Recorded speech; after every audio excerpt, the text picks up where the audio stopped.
लिए एक बात कहना चाहता हूं। मुझसे नफरत करने वाले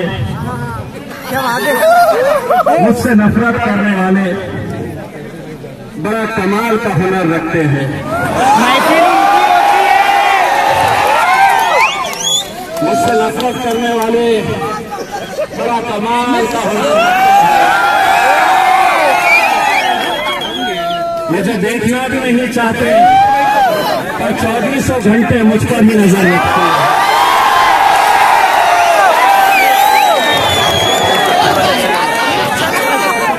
मैंने पुलिस डिपार्टमेंट से कहा था कि ये कोई सियासी जलसा नहीं है, मुझे ये इख्तियार है कि मैं जमहूरी तर्ज के ऊपर लोकशाही ने मुझे जो अधिकार दिया है उसका इस्तेमाल करते हुए मैं शांतिपूर्ण तरीके से अपनी नाराजगी का इजहार कर सकता हूं। लेकिन सुबह सुबह तस्वीरें आ गई, इतनी सारी फौज यहां पर लगा रखी है। महाराष्ट्र की पुलिस को मैं ये कहना चाहता हूं, अगर काश इतनी फौज तुमने कोल्हापुर में लगा दिए होते तो मेरी मस्जिद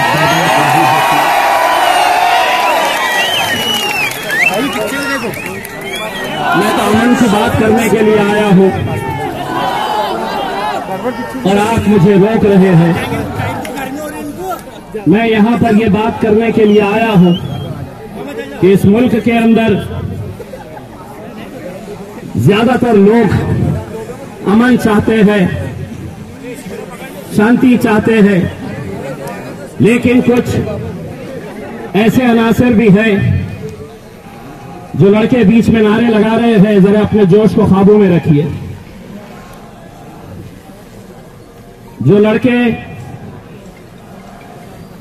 नारे लगा रहे हैं, अगर आपको सुनना नहीं है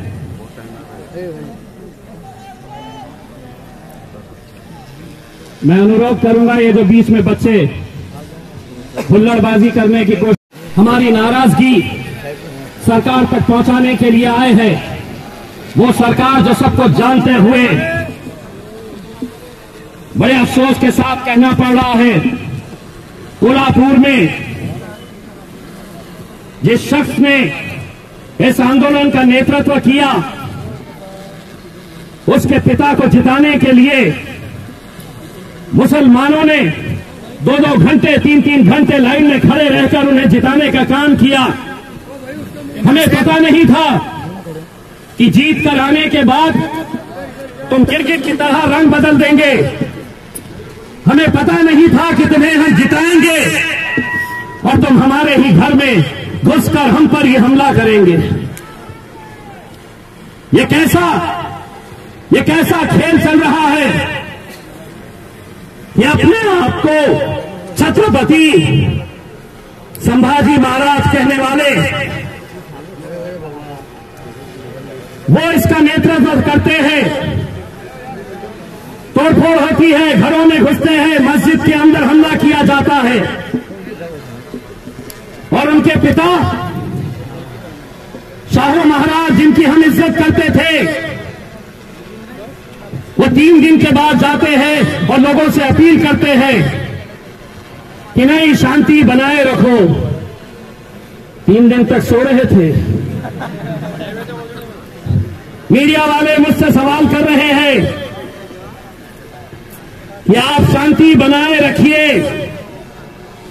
सभी लोग चाहते हैं, सभी राजनीतिक पार्टियां आपसे कह रही है कि आप शांति बनाए रखिए।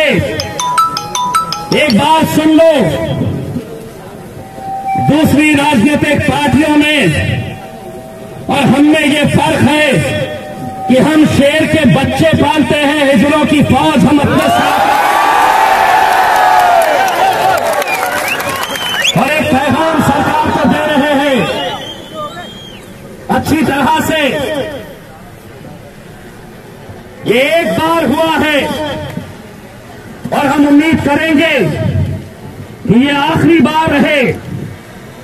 कोल्हापुर के जो हिंदुत्ववादी संगठन,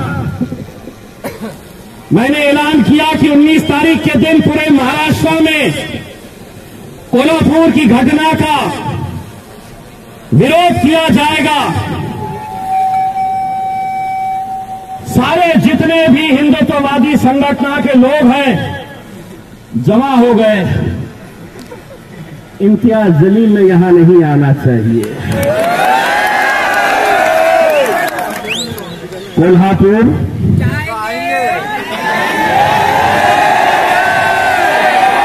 तुम्हारे बाप का शहर नहीं है।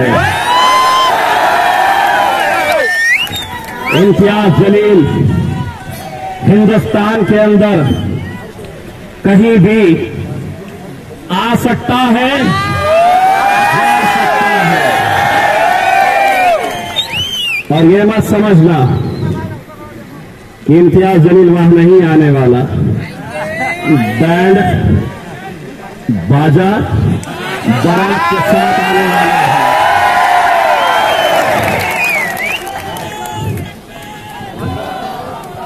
इतनी घबराहट मैंने तो कहीं पर भी नहीं कहा मैं आने वाला हूं। पूरे के पूरे पंटरा जमा हो गए। एक ने ऐलान किया अगर वो आया तो हमने ऐसा इस्तेमाल करेंगे। अरे मैं वहां पे आऊंगा ना, तेरे लिए नान की 2 रोटियां लेकर तो तेरे कोल्हापुर की क्या मशहूर चीज है तूने मुझे बताया, लेकिन मेरे शहर का नान खलिया क्या है 2 निवाले तेरे को दिखाया। जरा से शरीफ क्या होगा जो आ रहा है। एक बात मैं आप लोगों से पूछना चाहता हूं मेरे भाइयों, क्या ये सच्चाई नहीं है कि इस मुल्क के अंदर जितने भी सेक्युलर अपने आप को कहने वाली पार्टियां हैं, जितनी भी, उनको जिताने में सबसे बड़ा किरदार अगर किसी ने निभाया है और निभाना चाहिए था, क्योंकि हम नरेंद्र मोदी और उनकी हुकूमत के खिलाफ है, मुसलमान ये उम्मीद के ऊपर कि ये हमारा साथ देंगे। लेकिन आज पूरे महाराष्ट्र के अंदर जहां कहीं पर भी, चाहे वो कांग्रेस हो, राष्ट्रवादी कांग्रेस हो, शिवसेना हो, ये जब निवेदन देने के लिए जा रहे हैं, इनकी तस्वीरें जरा गौर से देखो। उन तस्वीरों के अंदर गैर कौम का कोई आदमी उनके साथ खड़ा नहीं नजर आ रहा है। देखो गौर से, एक पैगाम है, एक मैसेज है आपके लिए कि जब तुम पे आफत आएगी तो तुम्हारी लड़ाई तुम्हें खुद लड़नी होगी। सियासत के वक्त सब तुम्हारी चौखट पे आएंगे। क्या वजह है कि राष्ट्रवादी का क्या एक भी गैर कौम का नेता, क्या कांग्रेस का एक भी गैर कौम का नेता हमारे साथ नहीं, कम से कम अपनी पार्टी का निवेदन देते वक्त क्यों नहीं जा रहे? क्योंकि वो अच्छी तरह से जानते हैं कि हमें आपकी जरूरत सिर्फ इलेक्शन के वक्त में है। बस फिर आपकी मस्जिदों पे हमला हो, आपकी कुरान मजीद जलाई जा रही है, पूरे मस्जिद में जानमाज जली हुई हालत में पड़ी हुई है। मैंने कोल्हापुर के जिम्मेदारों से बात की। मैंने कहा कि अगर विशालगढ़ के अंदर कोई अतिक्रमण है, किसी को बेघर किया जा रहा है, चाहे फिर वो मुसलमान हो, हिंदू हो, बैरिस्टर असदुद्दीन अवैसी साहब ने कहा कि अगर वो बेघर है तो इंशाअल्लाह मजलिस उन्हें घर देने का काम करेगी। मैंने कोल्हापुर के जिम्मेदारों से ये कहा कि आप पहचानिए, गरीब का कोई मजहब नहीं होता है मेरे भाई।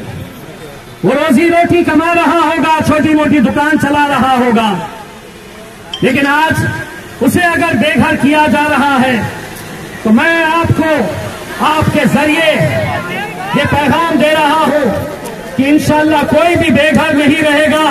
मजलिस तुम्हें सहारा देने के लिए वहां पर आएगी। किसी को भी किसी के आगे हाथ फैलाने की जरूरत नहीं है।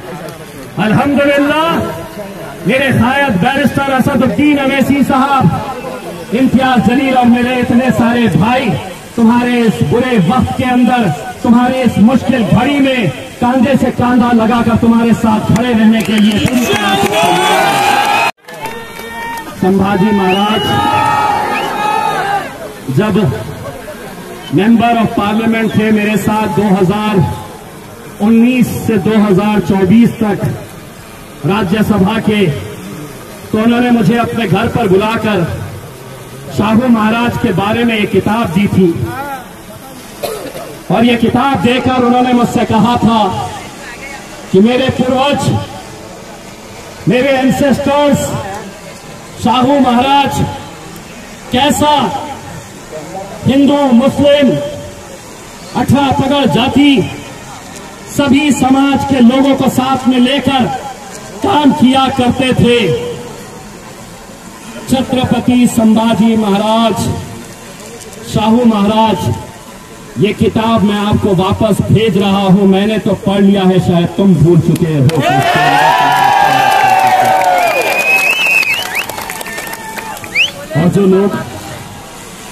और जो लोग ये कह रहे हैं,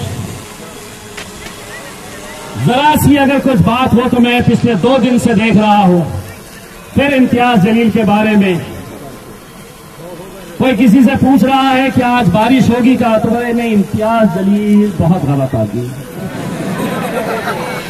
आज इतने बादल निकले हुए हैं, क्या वजह है? इम्तियाज जलील बराबर आदमी नहीं है। दोस्तों, आज मौलाना सज्जाद नुमानी साहब, इनका नाम जब निकलता है तो खुद ब खुद एहतराम में सर झुक जाता है मेरे भाई। मुफ्ती मोइजुद्दीन काज़मी साहब, जब उन्हें देखते हैं हम तो खुद ब खुद हमारा सर झुक जाता है एहतराम में। शाहगंज की मस्जिद के मौलाना मुजीब साहब, उनके चेहरे के नूर को देखकर खुद ब खुद इज्जत से, एहतराम से, मोहब्बत से अपना सर झुक जाता है मेरे भाई। मुस्लिम पर्सनल लॉ बोर्ड के मालेगांव के मौलाना उमरैन फारूकी साहब, उन्होंने कोल्हापुर की इस घटना के बारे में जो बयान दिया है, मुझे फख्र होता है, मेरा सीना चौड़ा होता है कि मेरे इस मुल्क में ऐसे उलमाए किराम, ऐसे मौलाना लोग हैं जो आज सीना तान कर, डट कर, जहां कहीं पर भी नाइंसाफी हो रही है उसके खिलाफ किस तरह से वो अपनी जबान का इस्तेमाल करते हुए हमारी रहनुमाई कर रहे हैं। लेकिन मैं उन लोगों की मुखालिफत करता रहूंगा, उन लोगों की मुखालिफत करता रहूंगा जो इलेक्शन के वक्त हमसे ये कह रहे हैं कि इन्हें वोट दे, और आपकी इज्जत रखते हुए, आपका एहतराम करते हुए हम कर रहे हैं। लेकिन अब मुफ्त में नहीं होना चाहिए। जब भी कोई फैसला करे तो सौदेबाजी होनी चाहिए, और सौदा ये होना चाहिए कि ये कौम तुम्हारा साथ देगी। 4 MP तुम्हें जिताना होगा मुसलमानों के भी। हम जिता कर ला रहे, हम जिता कर ला रहे। विधान परिषद का इलेक्शन आ जाता है, विधान परिषद का, MLC का इलेक्शन, 10 दिन पहले 12 उम्मीदवार, एक भी मुसलमान को टिकट नहीं दिया जाता। 30 साल के बाद, 30 साल के बाद महाराष्ट्र की विधान परिषद के अंदर एक भी मुस्लिम नुमाइंदा नहीं है। मुस्लिम मुक्त विधान परिषद महाराष्ट्र के अंदर हो चुकी है। और हम देखिए हम कैसा अलग अलग उसमें, कोई कल जाकर दे रहा, फिर परसों जाकर दे रहा। अरे अगर तुम मुझे कहते कि आओ हम इसका नेतृत्व करेंगे, तो इम्तियाज जलील वहां जाकर खड़े रहता था। लेकिन ऐसे मुद्दों के ऊपर मेरे भाई हम बटे रहेंगे तो हमारे मस्जिदों पे हमले होते रहेंगे। एक मुद्दा जहां पर मजहब पर ठेस पहुंची, जहां हमारी इबादत गाहों पर हमले हुए, मेरे भाइयों हम सबको एक प्लेटफॉर्म के ऊपर आने की जरूरत